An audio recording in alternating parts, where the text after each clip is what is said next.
శ్రీమాత్రే నమః. ఇవొచ్చేసి తమలపాకులండి.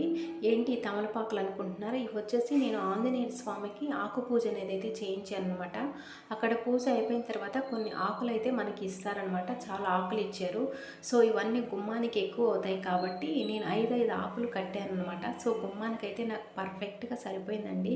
మనకి ఇంట్లో వచ్చేసి ఏదన్నా చికాకులు ఏది అయినట్టు మనశ్శాంతి అనేది ఉండదనమాట. ఆ ఇంట్లో గొడవలు చికాకుగా ఉన్నప్పుడు అంటే పిల్లలు కూడా మాట వినకపోవడం ఇలాంటివి ఏదన్నా ఉన్నప్పుడు మనం కనుక ఆంజనేయ స్వామి పూజ ఆకు పూజ చేయించుకున్నట్లయితే మనసైతే చాలా ప్రశాంతంగా ఉంటుందండి. ఒకసారి మీరు కూడా ట్రై చేయండి.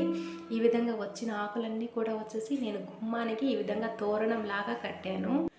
ఈ విధంగా కట్టినటువంటి ఆకులని బాగా ఎండిన తర్వాత తీసివేయాలండి. తీసి ఎక్కడన్నా చెట్లలో కానీ పారే నీటిలో కానీ వేసేయాలి. తీసేసేటప్పుడు ఏదన్నా మంచి వారం చూసుకుని మంగళవారం, శుక్రవారం, ఆదివారం అలా కాకుండా మిగతా వారాల్లో దీన్ని తీసేసి నీటిలో కానీ మట్టిలో కానీ భూమిలో కానీ అంటే ఎవరు తొక్కని ప్రదేశంలో వేస్తే మంచిదనమాట. మీకు ఈ వీడియో నచ్చితే లైక్ చేయండి, షేర్ చేయండి, కామెంట్ చేయండి, సబ్స్క్రైబ్ చేయండి. మరో మంచి వీడియోతో మళ్ళీ కలుస్తాను.